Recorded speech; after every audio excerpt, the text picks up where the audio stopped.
cut across to Jerusalem, where U.S. Secretary of State Antony Blinken and Israeli Prime Minister Naftali Bennett are issuing a joint statement. Currently speaking is Bennett.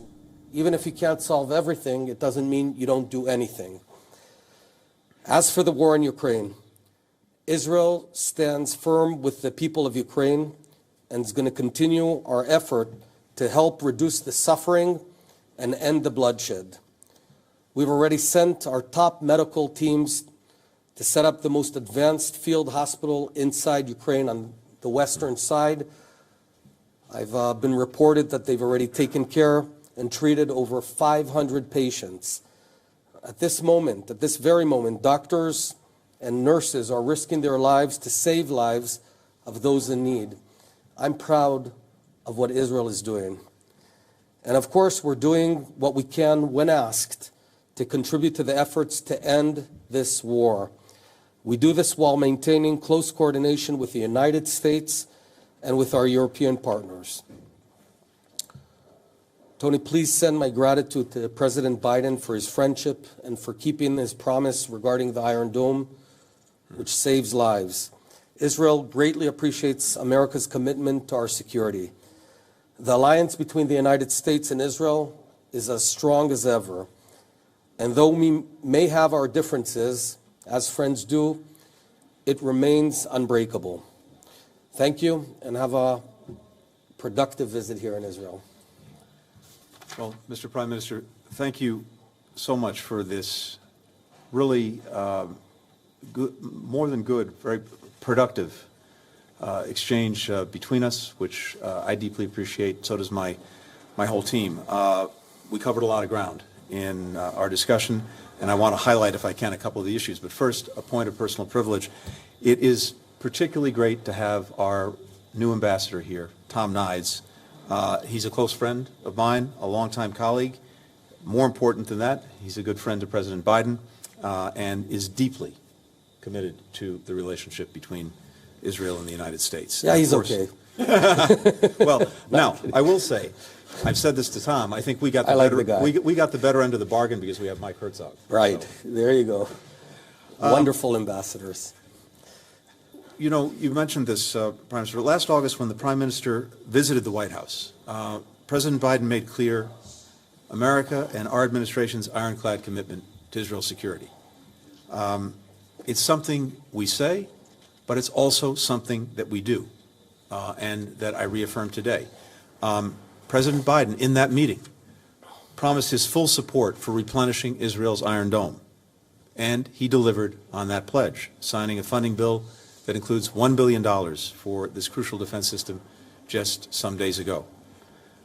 We also share, and we are united in addressing the challenges posed by Iran, including its nuclear program.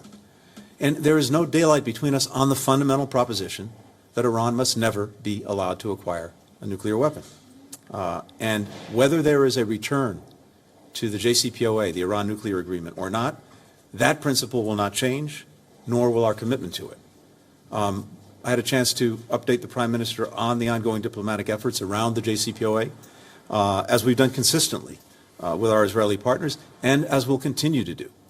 And deal or no deal, we will continue to work together and with other partners to counter Iran's destabilizing behavior in the region, as indeed we've seen most recently in the Houthi attacks against civilian infrastructure in the United Arab Emirates and in Saudi Arabia, acts of terrorism enabled by Iran. I thank the Prime Minister for his diplomatic efforts, important diplomatic efforts to end the Russian government's aggression against Ukraine.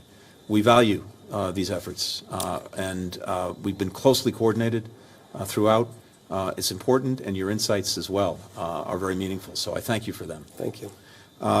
We appreciate all efforts by allies and partners to stop the catastrophic suffering that Russia's aggression is causing for the people in Ukraine. And I have to say, we're also grateful for the Israeli government's efforts to provide humanitarian aid to Ukraine, including more than 100 tons of food, medicine, generators, other vital supplies, and the field hospital.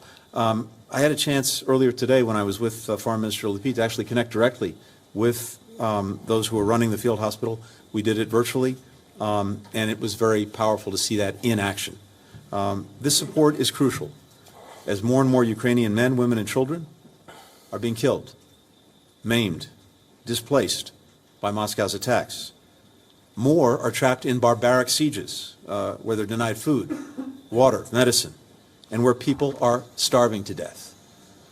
Fully half the children in Ukraine have been displaced by Russia's aggression. Half the children in the country. I also made clear the conviction that the United States has that Israelis and Palestinians deserve to enjoy equal measures of freedom, security, opportunity, and dignity. And that's one of the principal reasons we support a negotiated two-state solution. The Prime Minister and his government have made important efforts to address some of the challenges facing Palestinians, increasing Israeli water sales to Gaza, granting permits now to 20,000 people from Gaza to work in Israel, legalizing the status of thousands of Palestinians in the West Bank. And we very much hope to see more efforts along these lines in the near term. We're also encouraged to see members of the Prime Minister's cabinet meeting with Palestinian leaders, including Defense Minister Gantz, whom I'll see in a short while. Our administration is also rebuilding America's relationship with the Palestinian Authority and the Palestinian people, something I'll continue to do today in Ramallah with President Abbas and in East Jerusalem with leaders of that community's vibrant and diverse civil society. We're increasing humanitarian assistance to the Palestinian people, totaling $500 million since April 2021. Today we also discussed ways to foster a peaceful Passover, Ramadan, and Easter across Israel and Gaza and the West Bank, particularly in Jerusalem, a city of such profound importance to Jews, to Christians, to Muslims. And that means working to prevent actions on all sides that could raise tensions, including settlement expansion, settler violence, incitement to violence, demolitions, payments to individuals convicted of terrorism, evictions of families from homes they've lived in for decades.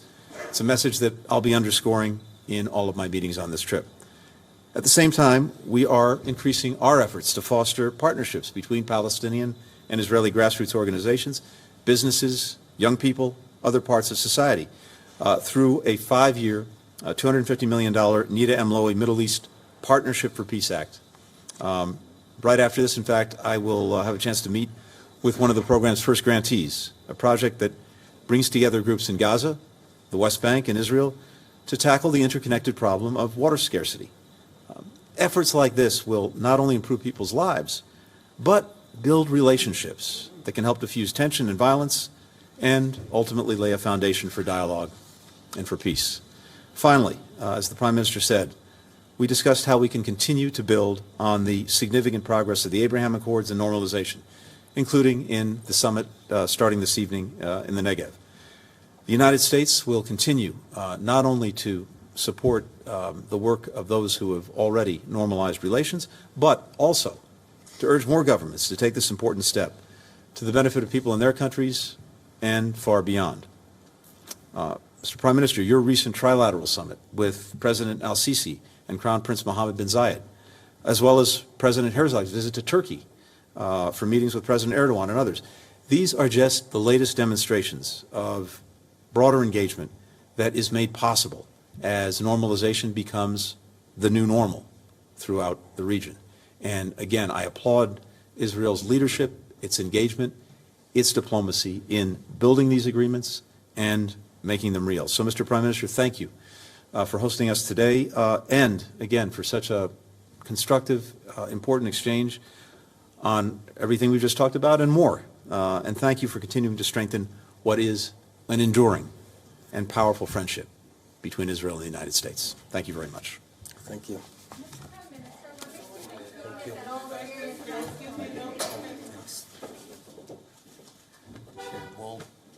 Thank you all.